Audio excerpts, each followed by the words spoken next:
My name is Barb Green. I've been involved with fund development and worked in the nonprofit sector for 35, 40 years. I hate to say how long that's been. I'm also an avid volunteer, and I'm volunteering my time with Grace House. I have a lot of respect for the leadership team.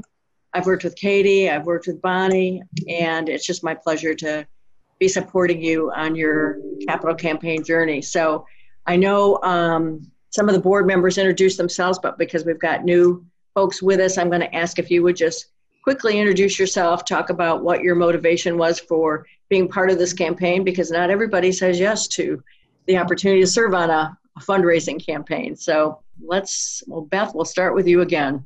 Hi, I'm Beth Mullen. I know Holly from, my kids used to attend Little St. V with her kids, and actually another member of the school kind of got us together and said, hey, Beth has an HR background and worked for a long-term care facility in a previous life, and put us together. And once I heard the mission of Grace House, I thought, you know what, this is definitely something that I want to be part of. So here I am.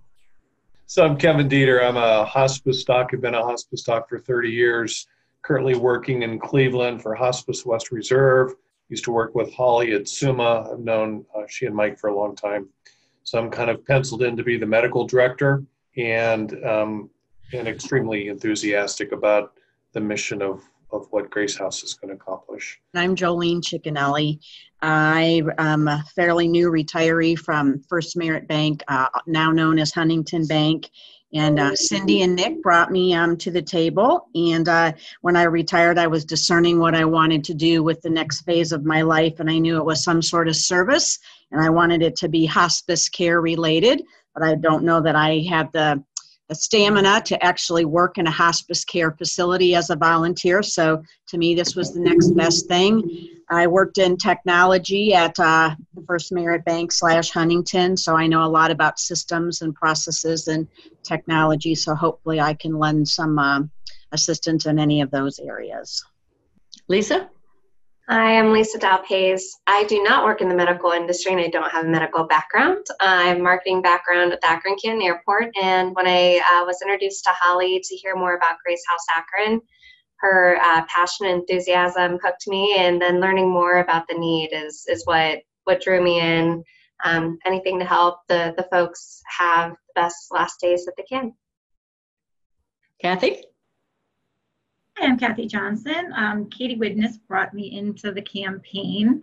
She and I both work in consulting work. I do public relations and marketing. I've been doing that for close to 25 years. I have a lot of healthcare and not-for-profit clients.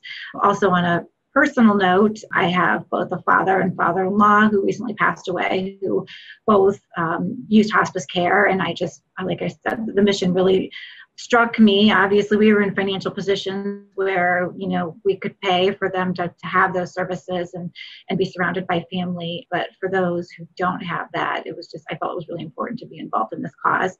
And I probably will be mostly involved in the writing, PR, the aspects of the campaign. Thank you. Miss Bonnie. So I'm Bonnie Wino, and I retired just a little over a year ago. Never expected to be isolated at home during this time. I have over 20 years in fundraising and over 40 years in the workforce. So I've been working with nonprofits for a long time. And I reached out to Barb because I was thinking about starting a consulting business. And as we talked and she shared with me the mission of Grace House, I said, I'm in. So I'm really happy to be on board. I'm also on the board of Community Support Services, so I really know a lot about the homeless and some of the issues there. And when I was at my last job that I was at Walsh Jesuit, we had a ministry that went out to minister to the homeless, feeding them every Monday night. So kind of have a passion there for this cause. I'm thrilled that you have joined our leadership team. Thank you. And Cindy, who recruited you? Well, Holly and I worked together at Summa, and my background in nursing has been primarily hospice, home care, oncology. So this has been something that's, you know, we've seen working in the hospice field and home care the need for this. And I'm just so excited to be at this point after Holly and I talking for so long about it. And we're just so ready to have it built and helping people. And I'm ready. So I'm looking forward to it. Great. And Gino. Bonnie, by the way, when you talk, when we have a rule here about WebEx, if you talk when it's on mute, you have to take a shot before we can move forward. I'm in trouble then. I've gotten in trouble many times, so and that was just a joke, by the way. But anyways, Brian Emmich, you know, I'm one of the co-CEO. My wife and I, it's a 45-year-old business, the co-CEO, But Brian Evich spoke to me about it, and then he told me Summa was involved and Huntington's involved, and I'm involved in a lot with Summa and Huntington and many of the other hospitals also. And we fed 3,000 or so doctors and nurses during COVID with our restaurants that we own and stuff. So we're always looking to be involved and to give back to the community. We're a very successful family business so far, knock on wood, and hopefully we continue to sustain through this downturn. But and we were also interested in helping out on the construction. So Nick and Dave on your executive board, gave us opportunity to look at this. So we were just awarded through a whole complete process with David and everybody vetting us to do the construction. And then today we have committed to Nick and to Holly about doing a larger donation. And I'm always looking to find ways to give back for the community. There's 10 of us in the family that run this business, and they're all involved. So that's our involvement. Well, thank you very much. Mr. Brian, are you still driving? I had some technical difficulties there, but I'm back. Okay. So I don't know what I missed. Do I got to introduce myself? Is that where we're at? One more time. All right. Brian Emick, president of Galaxy Medical Products. We primarily service hospice patients. So the mission of Grace House is really near and dear to my heart, to my partners, and to a lot of our employees too. So when Holly shared the vision with me several years ago back in her office at Summa, it just was a real natural fit. So we're excited, and I'm excited to be a part of what we're getting started here. Very good. When you can see the power of relationships just in the introduction, several of us were recruited by others, and I was recruited by Katie, and I'll let Katie share a little bit about herself. Well, I think the three folks that just joined us, I've met with all of them and know them, but WWBD Consulting is my business. That stands for What Would Barb Do? And people get kind of a nice kick out of that. But 8 years of consulting, 23 years or 24 years now in fundraising and nonprofits, working mostly in Summit, Cuyahoga, and now it seems to be Tuscarawas. I have a thing about Tuscarawas County lately. So, but really happy to be part of this, and just really excited about the momentum that we've got going on. So I don't want to take up any more time. Back to you, Barb. All right, you have a lot of slides, and I don't want you to worry about the number of slides. I'm not going to cover everything on every single slide, but what I want you to do is, at some point, take the time to really read through. I've tried to just capture things based on, a whole career. Nearly every job I've ever had involves some fundraising. And so it's just kind of, my compilation of what I think is important to us. I want to encourage you to chime in with any questions or ideas that you might have as we're going through. We're going to just kind of talk about the basics, what's involved with a campaign. We'll talk about the leadership roles of all of you. We'll talk a little bit about the process of developing a relationship with the donor and asking for a gift. We'll look for ideas for strategy development. And I shared kind of a summary of several of the campaigns that I've been involved with. And I don't know that we'll have time to address those, but I think there's some interesting reads in there. And I think, what I tried to do is show what made each campaign unique and or successful. So I asked this, I know we've got a few people that aren't on the board. and I don't think there were too many people that have been involved with a fundraising campaign before. Is there anybody who's just joined us at 3:30 who's been involved with a fundraising campaign? Not me. I have. Yes. Can you share a little bit of what was a campaign and what were your takeaways from it? So like I said, I've been in the fundraising business for over 20 years and been involved in several campaigns. So it's, I think, 3 capital campaigns, 2 for Holy Family Parish in Stowe, but one of them we just finished last year. Both very successful, except the first one was we were finishing up the campaign in 2008, right when the economy was going. So that was a little bit challenging, but we reached our goal and moved forward. Probably the most exciting campaign that I was with was the Akron Rotary Camp for Children with Special Needs. And when I got there, they'd never really done any fundraising per se, other than the YMCA's annual Partners with Youth campaign. It was all about the connections of people on the board and the committee that made a difference. And by reaching out, I'll tell this story, and I'm sure many of you may have heard it before, but this is probably the best example of any, and if I'm going on too long, Barb, tell me. It's okay. Probably the best example of any campaign and how one person reaching out to another makes a difference. So on our campaign committee, Nick George and Ruthie George were the co-chairs, and the first summer I was there, we were reaching out to people, sending out packets and inviting people to come to camp and see the camp, because really at that point in time, there was very little known about the Rotary Camp. It was just kind of a quiet little camp and not really on the map of people or in their consciousness. And so Nick George came up with a group of his friends that he was reaching out to, and one of them was Renick Andrioli. And as Renick likes to tell it, when he first got the letter from Nick, he threw it in the garbage or in the circular file.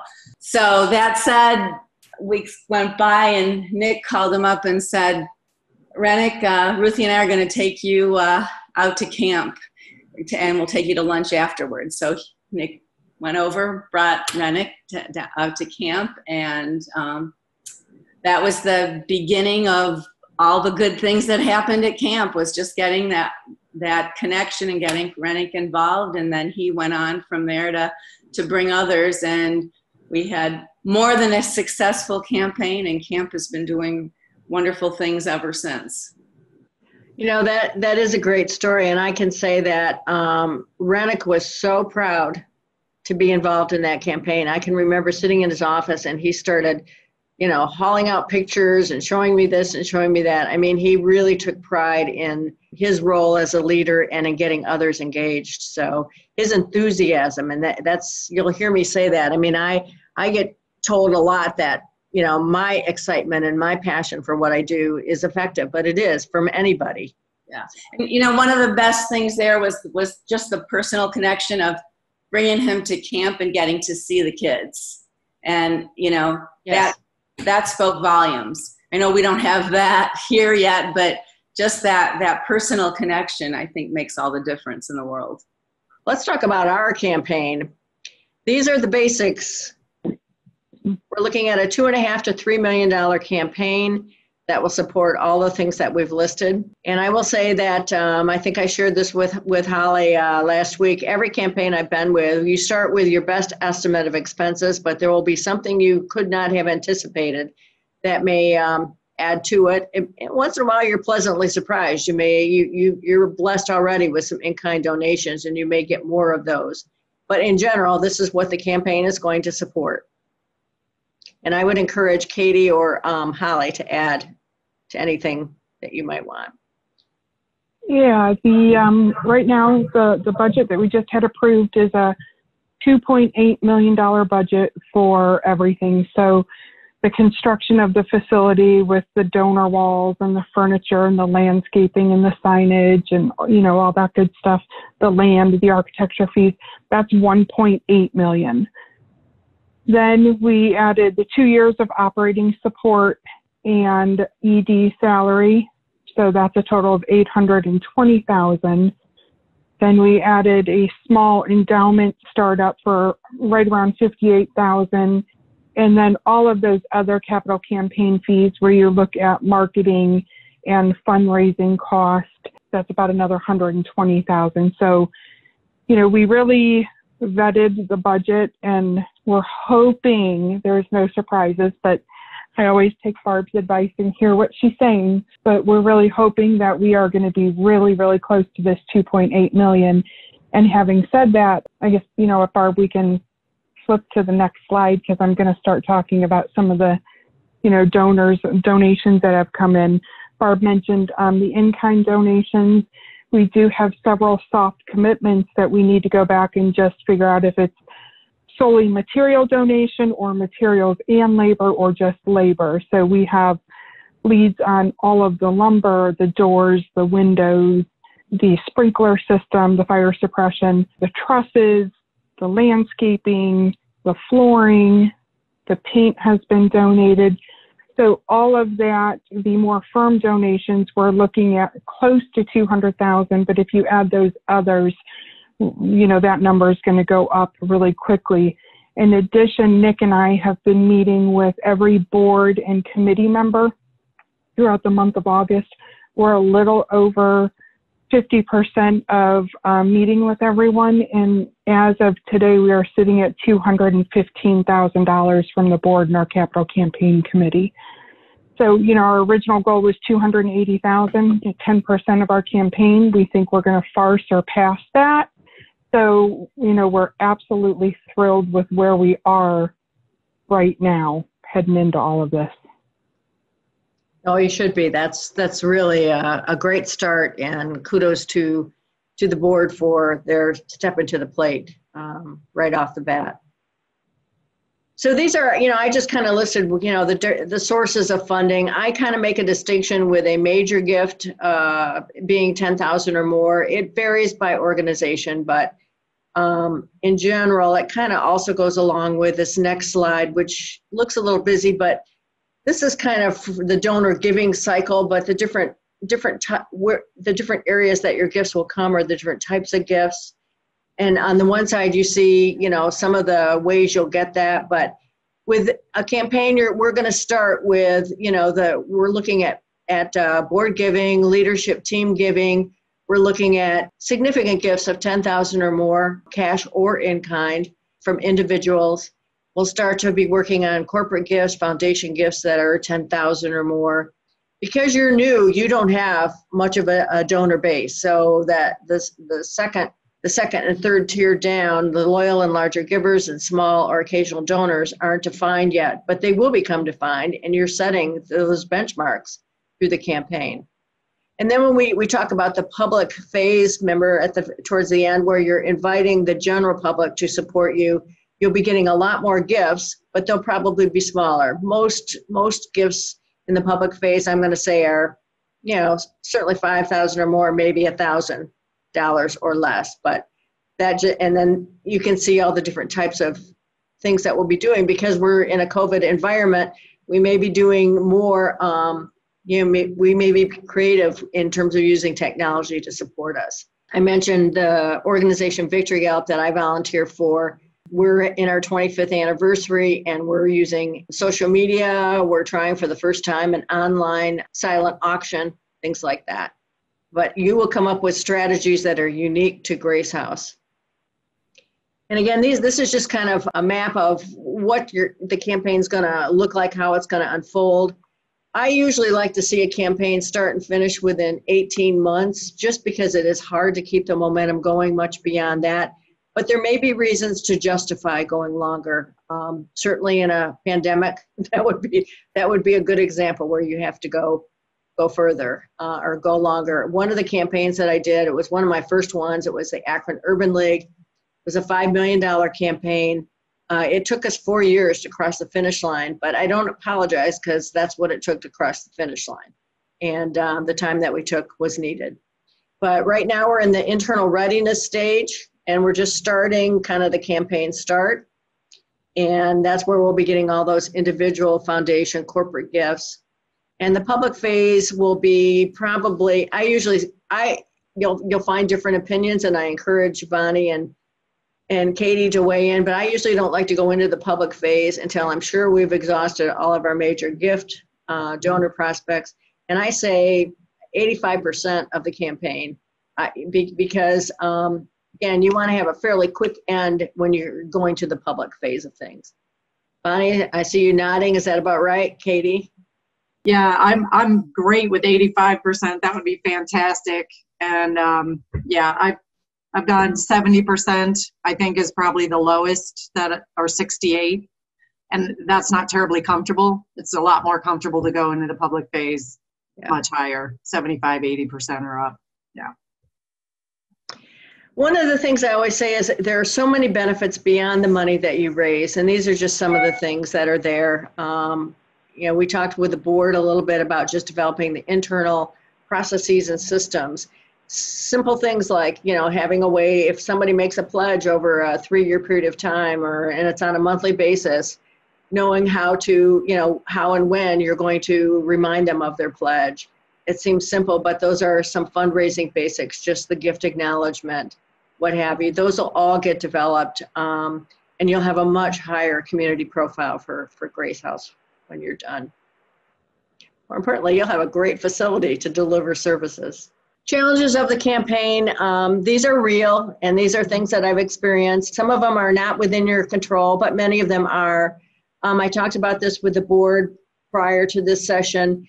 Holly is not only developing an organization pretty much from scratch, and I've done that, and it's exhilarating, but it can also be exhausting. But she's adding a capital campaign on top of that. So your job is to give her as much support as you can, to lift some weight from her shoulders when you can, and to say thank you when you can.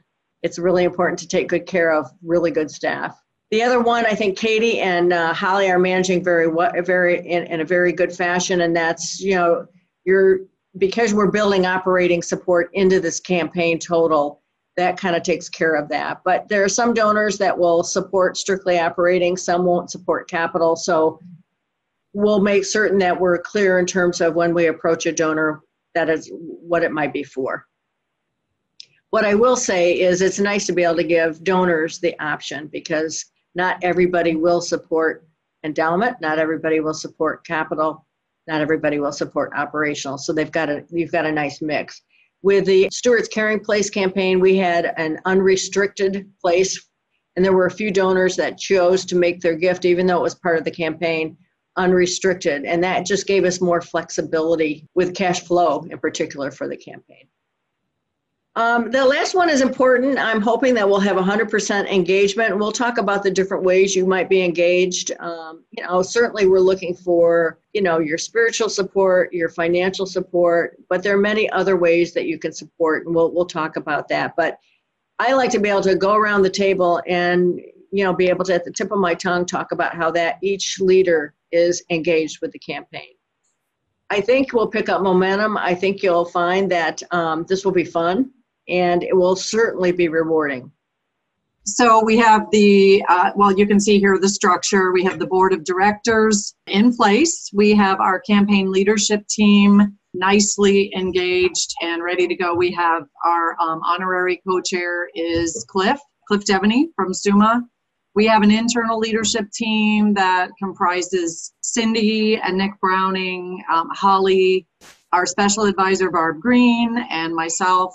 And campaign co-chairs are Nick and Cindy Browning. The Major Gifts team is developing by the day. We have at least 5 or 6 folks, probably more like 7 or 8 right now, who are going to be actively engaged in major gift solicitations, which is incredible. And I think the more that we do, more that we build comfort with fundraising, and this, that's part of the goal of this presentation today, is to, help everyone understand their roles, and not everyone has to be a major gift solicitor, but we really do have, from my last few campaigns, already a higher number of actual active solicitors. That's fantastic.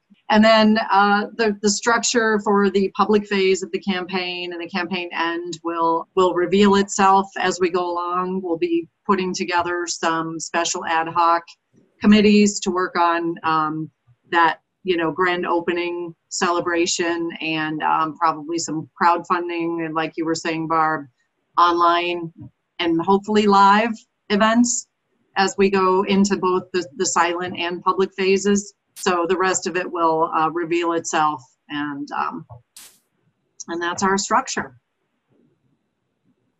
Okay. Anything you want to add to that? Well, the only thing I was going to say is just share an example of, but I think it's really important to celebrate a huge accomplishment like this, but I've seen different organizations do it in different ways. The Urban League did a great job, I thought, they had 3 open houses. One was for their donors. One was for their staff and their volunteers and their clients, and the third was for the neighborhood. And I just thought that was so nice that they engaged the neighborhood in that. Nice. The case for support is currently being laid out by the graphic designer, so everybody will have a copy of that.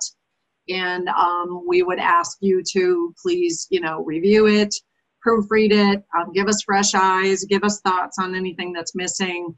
This is a really important piece. It's being developed into first a major gift packet that we're going to use existing Grace House folders, and we'll have inserts that comprise the case for support. So everyone will be seeing that very soon. Our campaign objectives and goals and the timeline, the rest of that sort of make up the larger campaign plan, are all coming along quite nicely. So by next month, you'll be seeing the rest of all the goals and everything to approve. Recruitment of campaign leaders, everyone's already helping with that. The personally significant gifts, as was mentioned, this has been going along wonderfully, and Holly and Nick are very busy working on these and reaching out to all the board and committee members. Those who are comfortable are participating wonderfully in donor cultivation already. And if you're wishing to get more involved in that and you want more one-on-one time, Holly and I have done some role playing, and we can jump onto a Zoom call with you beyond this training if you want to get more into that donor cultivation piece. But advocacy for this campaign and for Grace House, participating in events, hosting events, all of it. There are a million ways to get involved, and we're looking forward to having everyone be comfortable in their roles and participating. So thank you. And can I just piggyback onto that event statement really quickly? When we're talking about an event, it does not have to be 100 people. It can be a Saturday morning breakfast where you invite 6 or 7 of your friends who may be interested in learning about Grace House or expanding it to their network. There's a couple of board members. One's every year she holds an Oktoberfest in her backyard, and it's just family or friends, but next year it's going to be for Grace House. Another one is going to do what she termed a parlor room event, where she's just going to have a Saturday morning breakfast with 10 of her friends. So I know sometimes people shy away from the word event because they think it has to be 200 people, 300 people. All of this is under the premise of how do we introduce Grace House to people that we know. So it can be 5 or 6, or if you really want to do 200, you could do 200. Well, I think Holly and Katie have been talking about some of what's going on in terms of, materials and preparing everybody for the opportunity ahead of us. But these are some of the specific tools and resources that you will have. So, one of them will be, a webpage or microsite where donors can, we'll probably have a donor roster. You'll have you'll have probably architectural drawings. There will be additional materials there to support a prospective donor and to support you.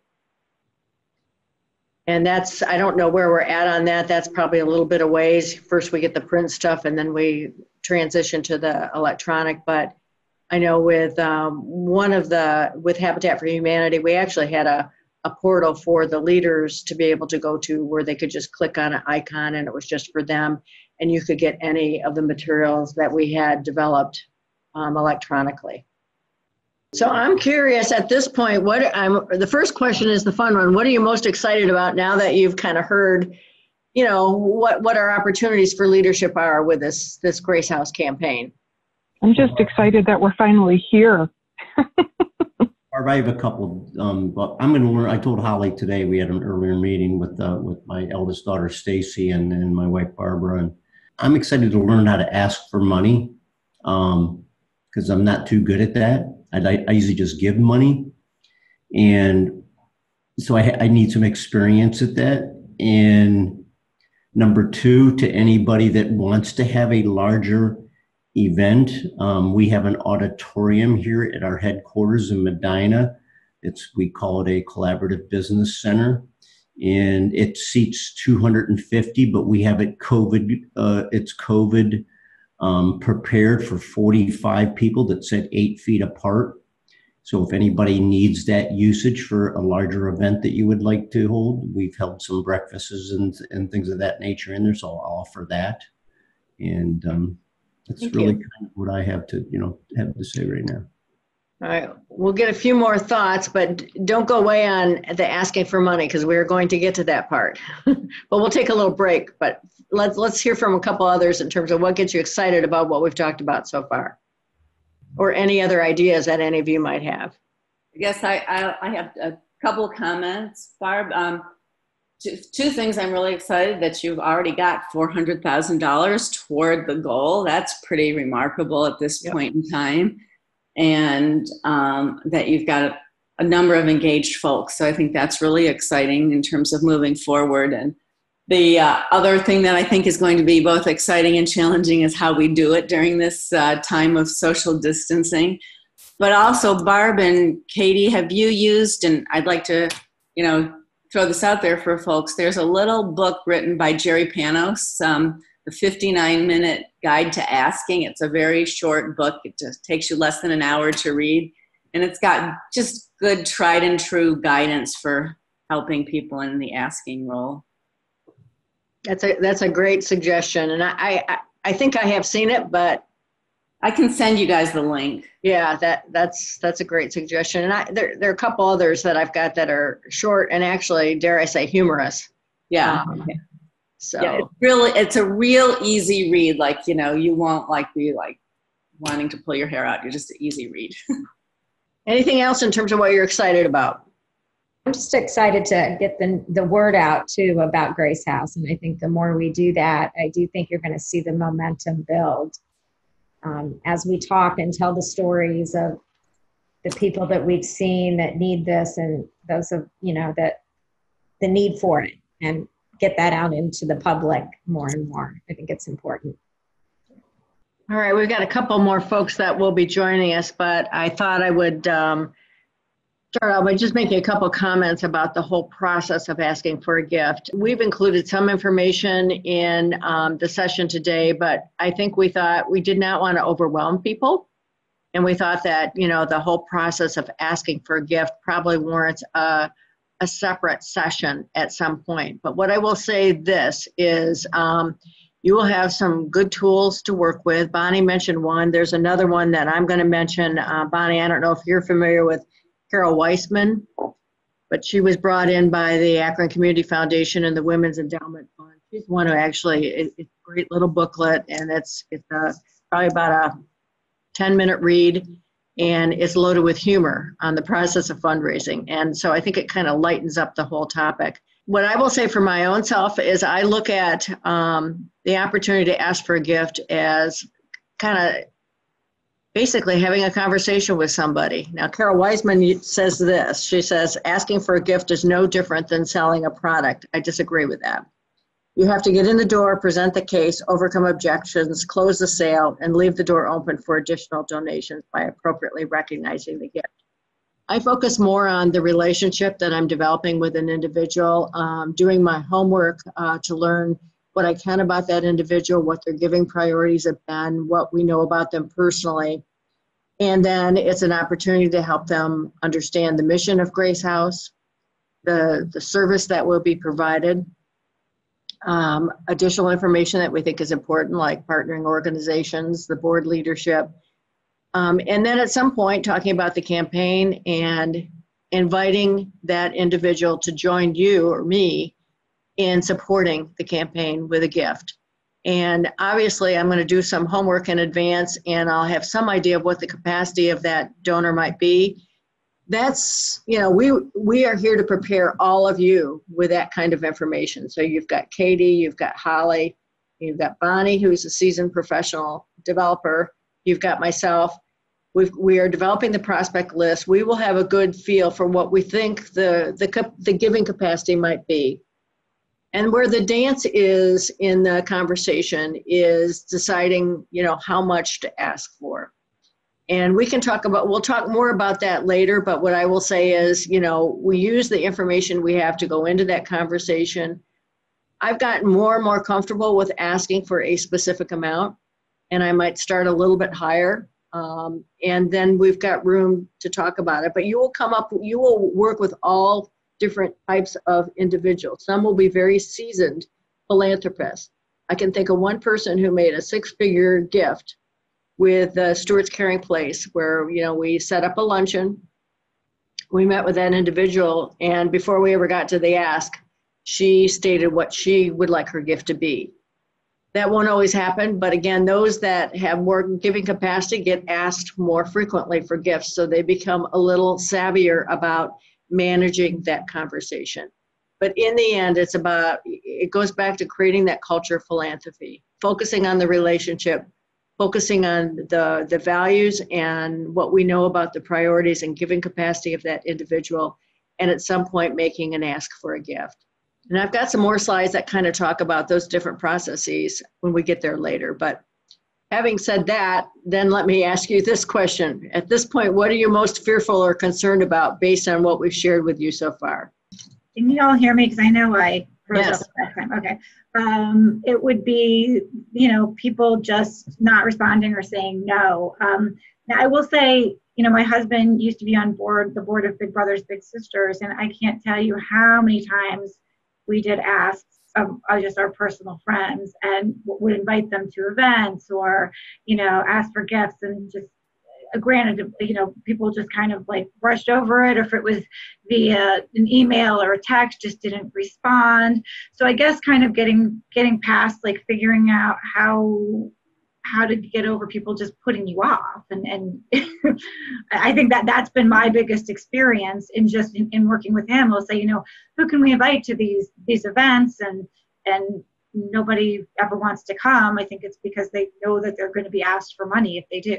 Could be a generational thing. I don't know, you know, I mean. What I will say is a philanthropist in the community once told me that I was the nicest nudger she'd ever worked with. And I thought that was quite a compliment, because really what she was saying was exactly what I was trying to do. And that was just to be gently present in her life until I was able to have that conversation with her. Now, you know, people who know me know that I'm also a straight shooter. I don't play games. If somebody's not interested, I respect that. And if somebody says no, I respect that too. That is totally their right. And they may say no now and they may say yes later. I can't possibly know everything that's going on in their life. But I would say, I think you just have to use your best sense. I would say don't be afraid of going, you know, making 2 or 3 efforts to try to, you know, at least have a conversation. It might not be a conversation in person. It might be on phone, at least initially. But I would give it your best shot. And when it feels uncomfortable or doesn't feel right, then give it space. And I would invite Bonnie and others to share your own thoughts on that. Barb and Katie, you can, you know, chime in on this. One of the things that I've seen change over the years, you know, is people don't answer their phone, which is a challenge. So what I learned to do before I retired last year, and my calls was, I believe in personal contact and making a phone call, because there's nothing like that. Like just shooting out an email, I don't like that. But what I learned to do is just that you made a phone call and you got a voicemail, leave a message, and then follow up with an email. And then usually somebody will call you back. So kind of like a layered approach is what I started doing in recent years. But I think there's nothing better than the personal touch. Yeah, I agree 100%. And I think that especially now with the pandemic, with people being so tied to their screens, so much more than ever before, I know I and many other consultants are recommending picking up the phone instead of email, and even handwritten notes, a card, anything that you can do to just take it out of their inbox for that, at least for the first approach. Yeah. Sure. And I would piggyback on that, Katie, especially now, like I'm getting text messages from organizations and all that. And I think that, the personal touch, the handwritten note and a phone call is great. I do think that Zoom has made it easier, though, in some regards. I mean, in the last month, I've had several Zoom meetings with other individuals, and we've made asks in the Zoom meeting. So, I mean, right now, you can't meet with people personally, face-to-face. No. You can get their attention by email and maybe phone, but if you can set up a Zoom meeting, that gives you an opportunity, too. And with maybe fewer objections to have to, or barriers to have to work around, because you don't have the logistics. Now, not everybody's familiar with Zoom-like technology, but that is an option for some. Certainly for corporations, that's an option. I think Zoom meetings, Zoom solicitations, I think they're happening, and they're happening successfully. I know that Holly and Nick, that's what they've been setting up. And, but I think, it's interesting, Kathy, I just wanted to look, I wanted to just talk really quickly, and Barb or Bonnie, chime in here. But I do think that the generational communication styles and approaches to philanthropy or thoughts about philanthropy and giving are different. I will use the Children's Museum as an example. That was a very different campaign that I had ever worked on. And I think it's important to reach out in a way that's comfortable for folks. And I get when some people want texts, that's the only way you can get them. And then if they don't respond to your text, what do you do? So I don't know, Barb or Bonnie, if you want to comment on that at all, but I think getting folks engaged in fundraising has gotten more challenging over the last, particularly 7 or 8 years. I think younger generations are certainly much more comfortable with the social media, and that can be really helpful. I mean, I don't even pretend to be an expert in social media. I use it, but I would much prefer to engage somebody who's got the talent and the passion for that, and they can really help you with some special appeals or initiatives at key points in the campaign. Yeah, and I think that that's something to look at maybe when the campaign goes public. But if you look at your prospect list now, most of them are, older folks that you're going to be appealing to. So, and I don't know that they're necessarily the social media ones, but I do know that working at the high school, our strategy with our alumni changed based on their age groups. And, for the younger kids, we enabled them to make donations through Venmo, which we'd never done before. So, it is, you do have to look at the demographics for sure. I'm going to come back to that in a minute, but I kind of want to walk through just a few points on this. One thing that you will have at your, as a resource is any one of us, Katie, Holly, I'm assuming Bonnie and myself will be available to go with you if you prefer, particularly if you're meeting with a donor and it's your first time asking, or if it's somebody who's got larger giving capacity. What I've learned is it's kind of nice to be able to have different personalities and styles in that conversation, You can bounce off of each other. It's easier, it's more fun, and it's harder for a donor to say no to 2 people versus 1.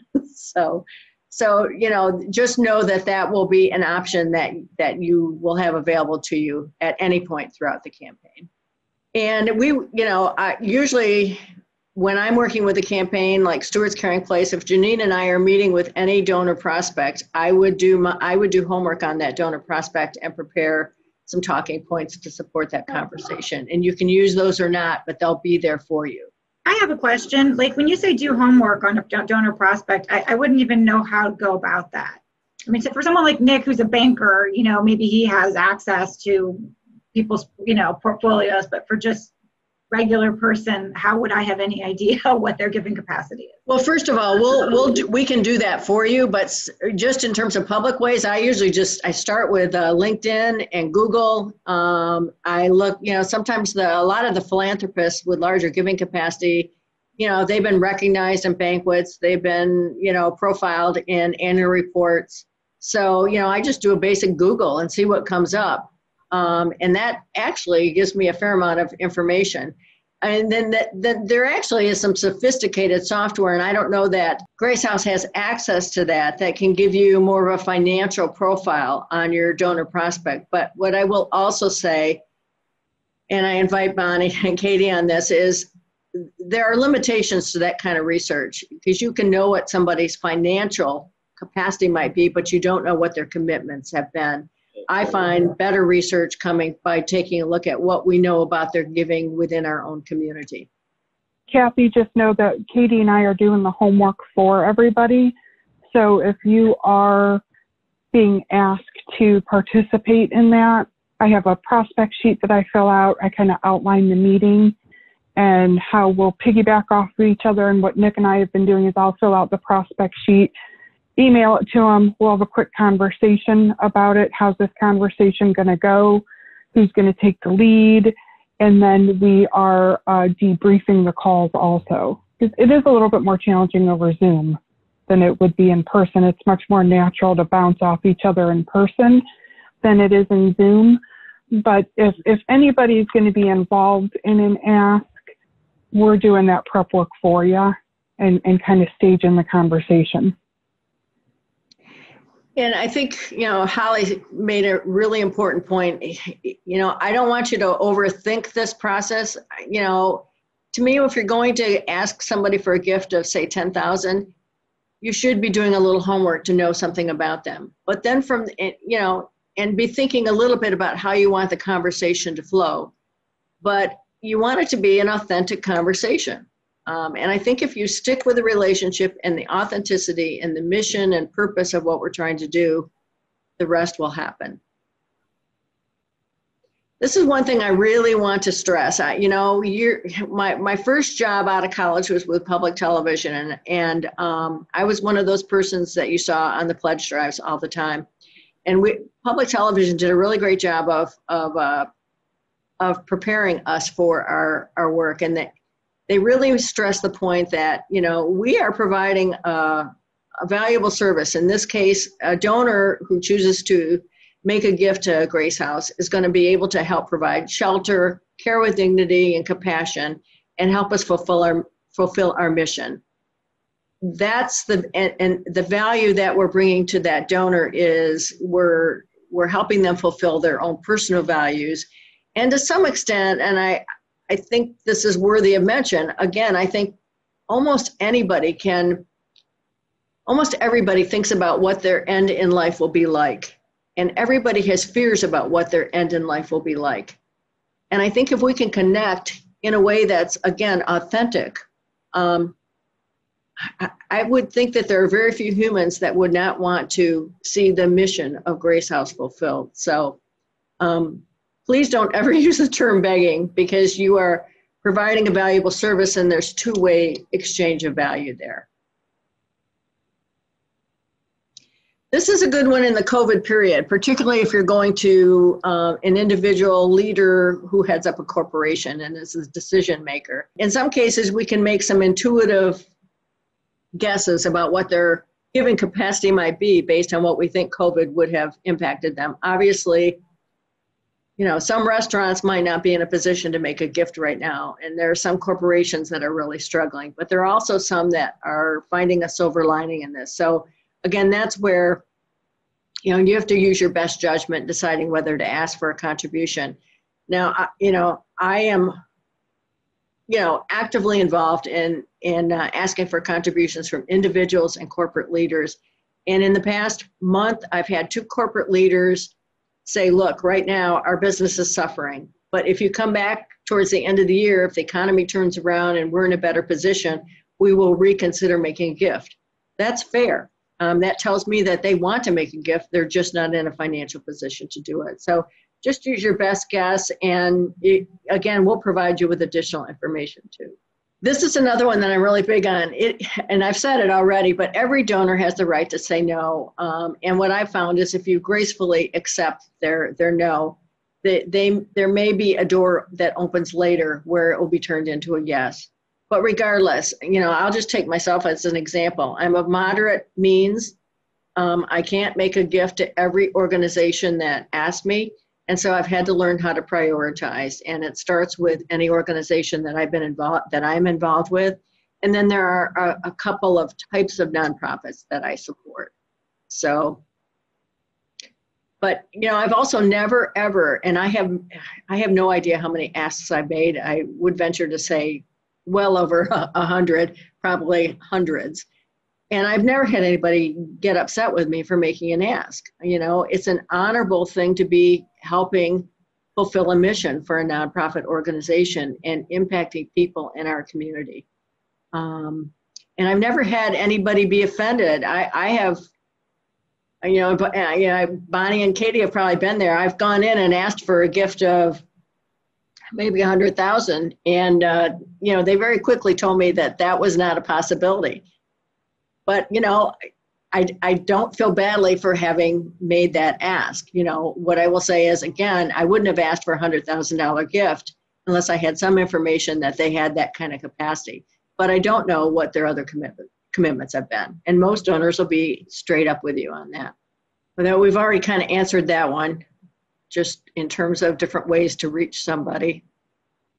I really encourage folks, at some point you will all be asked to identify individuals or businesses that you think you might be able to approach, or we will share a list of donor prospects with you. I'm going to say don't go crazy with signing up. I'm going to say work on one ask at a time. Maybe you identify 5 to 10 individuals or businesses that you might be able to approach. But just take it one at a time. Work at a pace that you can manage. And we know that some of you have more time than others. Now, I would, this one would be for somebody like me, or I might even say, maybe Nick Browning, because, he heads up a financial institution and a foundation, and he's also involved with asking. I'm very careful about, if I feel like, for whatever reason, maybe I've just asked for a gift for Stewart Caring Place, and then Grace House would want me to ask that same individual. I might say it would probably be more appropriate for another individual to approach them, or there's got to be a little bit of space between my ask from Stewart's Caring Place and Grace House. So just again, a lot of this is just common sense. And so is this common sense, reasons why people give. I don't think I need to say, but I think a couple things that are important in there. Donors will have the opportunity to make a gift in honor of an individual, a family, a business. They might want to memorialize somebody or recognize somebody. And we haven't talked much about naming rights. Maybe Holly and Katie, you want to talk about where you're at with the naming rights that would be associated with gifts. Sure. We did go through and map out, I think we identified over 20 opportunities throughout the house, from the building to the resident rooms, living room, dining room. Any space that somebody would like named after them, I'm definitely open to that opportunity. You want to buy the microwave and put a plaque on it, I'll put a plaque on it, But we did develop naming opportunities that I've been emailing out to folks, especially as we're, meeting, and I think I included it with our last campaign committee. Katie, do you want to say anything else? No, well, just there are interior and exterior opportunities for naming, and there are several sort of probably a little bit smaller opportunities that are sort of to be determined, especially on the exterior.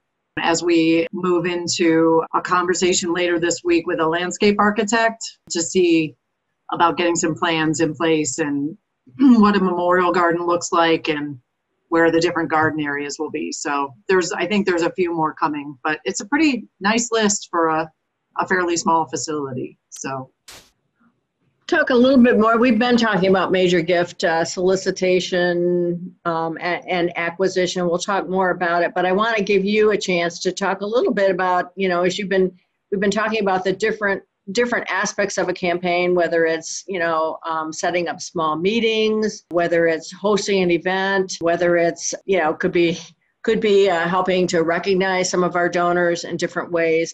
Have you thought a little bit about what you think your role might be or what you might like to do in your leadership role for the campaign? I know that Nick and I have talked about trying to do smaller groups here at our house. Now, we've recently downsized, so it would be a smaller group to be social distanced. But, we've been doing a couple things with the bank and having smaller groups out on the patio. So it'd be a nice way to have that conversation with a group of people instead of, 8 to 10 people, nothing high pressure. So we're looking at that. Pretty much every campaign I've been involved with, there have been gatherings of different types. I know when I was working on that urban league, I do not have a big home, but I have a beautiful backyard. And so friends of ours and my husband and I hosted for about 100 people. We called it Caribbean Nights, and it was a gathering of prospective donors for the Urban League. And we went all out. We had the University of Akron Steel Drum Band. We had the flat Caribbean grills. We had tour gourmet chefs doing all the Caribbean food. And it was very effective. And it was a great cultivation event. And we also got gifts as a result of it. So that we just put our own spin on it. Other thoughts? This is Kevin. I was thinking, and I hadn't said anything to Holly about this yet, but somehow tapping into the medical school to Neomed, and not so much the institution itself, but the docs. So there's a lot of physicians that have graduated from NeoUCOM or Neomed that practice in Akron and somehow go through the Alumni Association or a few folks I know that I might approach individually and see if they'd want to make a donation. So I don't know if those would be major gifts or maybe some major gift because there's multiple people involved. But I can somehow talk to Holly about reaching out to that group. Yeah, and I think looking at your affinity groups, your professional affiliations are great ways to do that. In the campaign packets, there's a slide on an event that Katie Smucker and I did for the Women's Endowment Fund with all of our tennis buddies. That was the one thing we had in common. And we thought there are a lot of women that have capacity to give that should know about the Women's Endowment Fund. So we did an event around it. And it was fun.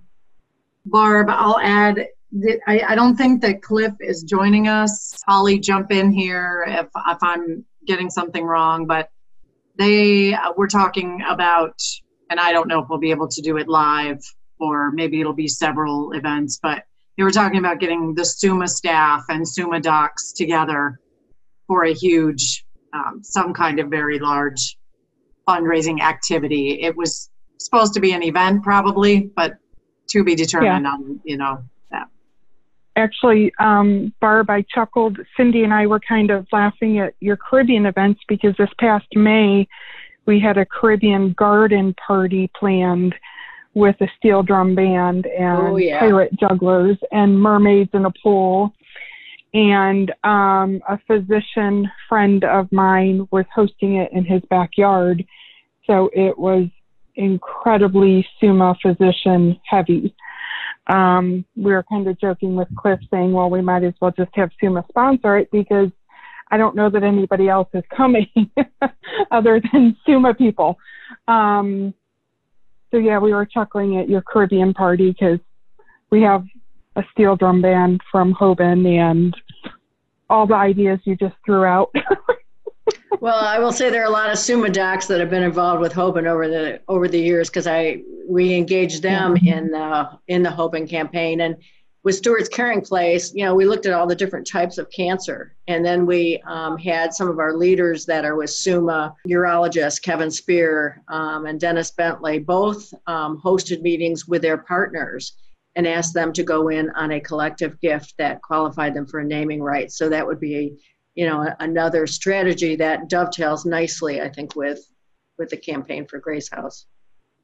All right, well, if there are other ideas, chime in. I'm going to kind of move us forward here a little bit.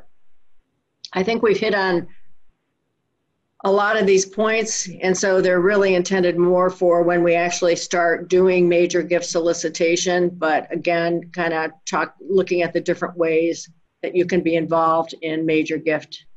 And the cultivation and the personal ask are two key ways, but also the identification. We have to know who those individuals might be, and we've got a really nice, healthy start on that.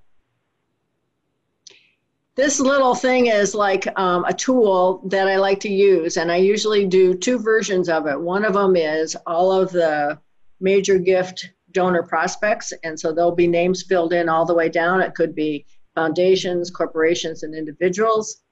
And then I have the second one that just fills it in with the actual donors. And I find that philanthropists really like to see who else is in their company. So, and it also kind of gives us a healthy dose of reality of what it's going to take to get us across the finish line. So that may be a little more detail than you want. That's probably an internal document, but at some point you will probably all see something like that with names on it. I think we've touched on this, and I think we've touched on everything that's in there. And I think we've talked about, we're looking to you to help us come up. Some of these strategies, like I said, are part of every campaign, but the unique ones will come from you and the other leaders. So I want to just touch on a few of the campaigns and best practices that I've seen. With the Urban League, their partnerships were really important, and you've got partnerships embedded with Grace House and SUMA. And so I think, for a donor, when you've got a partner like SUMA, that reinforces the return on investment for them, and it minimizes the risk that they're thinking about if they make a gift. We did that campaign on a very lean budget. There were some dynamics at that time that were a little different. The challenge that we had was the Urban League was well known by the African American community, not so well known by the white community. And we had exceptional honorary co-chairs, Marco Somerville and Ann Brennan. And this is just to show you an example. Ann Brennan, at the time, we could go to the Kresge Foundation. They were making national capital grants. They're very selective now in what they do, and they focus mostly on Detroit. But we had gotten a meeting. We'd applied for a grant. We got a meeting with their foundation officer in Detroit. Ann used her private jet to fly us into Detroit, had her chauffeur, had a limousine pick us up and take us over to the foundation. That knocked the socks off of the Kresge officer that we had an honorary co-chair that would go to that length. We did get the grant. So that just shows you, ways that folks can be involved in supporting a campaign. Habitat for Humanity, their theme was "There's no place like home." The graphics were phenomenal. We had a member of our leadership team who headed up a marketing firm, and they provided in-kind services for the development of those resources. I highlighted the things that I thought were really strong. In their case, a little bit different. They were renovating a facility, but by renovating that and providing a place for the Restore, if any of you have ever gone to the Restore, it was a game changer for our habitat in that it generates a significant amount of sustainable, independent funding for that organization. The other thing we did is we engaged a lot of the trade unions in supporting us, and they've got power when they're working together and they're on your side. The other thing, we were heading into a recession once we were into the campaign, and members of our leadership team who were very good with finance met with the developers and crafted some very flexible financing terms to minimize the financial risk of the campaign and the purchase of the building.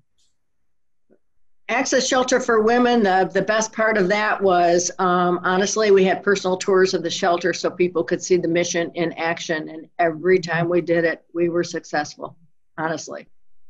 We also, Nick was involved with this. We had a closeout campaign event that was at the home of Bill and Becky Considine. We invited top leaders in the community. And Nick helped get it going by doing a check presentation, but we also had folks like Joe Camphor and others step to the plate. Now, Gojo had already made a gift, and Joe pledged a second gift. And I watched those leaders.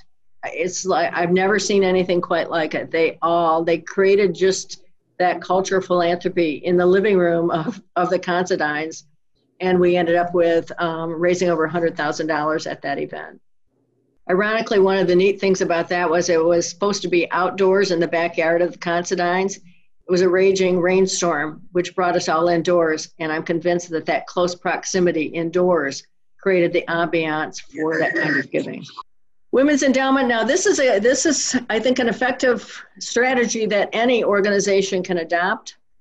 We got 36 ambassadors that agreed. We used social media and text messaging. I was one of the ambassadors. We agreed to raise $1,000 apiece, and that is still going strong. I think they've got more I don't know how many ambassadors they've got, but it's proven to be a very, very easy and successful fundraiser for us. So when you get to your public phase of your campaign, that could be definitely a strategy to use. This is the one where I said Katie Smucker and I are avid tennis players, and for years I thought about how to engage some of my tennis buddies that belong to like 2 and 3 clubs and have significant personal wealth. And while $15,000 was what we got from the event, our ask of them was to continue to make annual gifts. And we've not tracked it, so I can't really tell you, but my guess is we're well beyond $100,000 in terms of gifts that have continue to come in from that group of women. And some of them are now on the board, some of them are on our grants review committee.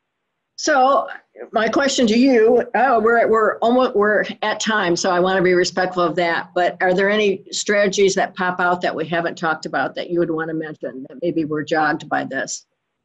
Any burning questions or last minute comments you'd like to make? This is just the beginning. I mean, we'll be in touch with each other, and we're here to support you all the way through. I'll just add one comment, getting back to Kathy's concern about asking. One of my first asks when I was working at Holy Family, so this is back in like 2001 or 2002, and we started an endowment for the school. First person that I was asking was Peter Berg. I was like nervous wreck, but he made it so easy. And he asked me the questions, and so sometimes you just learn by the people that you're interacting with, and you let them lead the way, and he did, and he just made it like so easy. So, just know that there's a comfort there. Agreed. Good point. Yeah, I think that anyone who has the good fortune of going on asks with a number of people that are here on this call right now, as well as folks that aren't. I think that you're going to find if it's your first time, it's going to be actually a pretty smooth experience. I don't know, Nick and Cindy, your leadership on this. I mean, the passion that so many of the folks involved here, it's real passion. It's coming from a place that's so authentic. And I don't see how it could, I think there'll be wonderful experiences each ask. Even if it's a no, it's still probably going to be a super positive experience. And Barb, I just want to say thank you. My pleasure. For agreeing to do this and for helping share your wisdom and all of this information, because it truly is essential. So thank you. Well, thank you all. Just remember, we're all here to support you. And as we get rolling further, you'll be hearing more from us. So thank you. Thank you, everyone, for your time and your commitment and your time and talents. I really appreciate it. You're most welcome. Oh, Lisa, I love the baby. Sorry, I shut the video off. I've been listening, but oh, that's the best. That's the best way to end. That is the best. I figure take him along and then ask for the money. Yeah, nobody will say no. That's right. It will totally work. Thank you, everyone. Have a good night. Okay.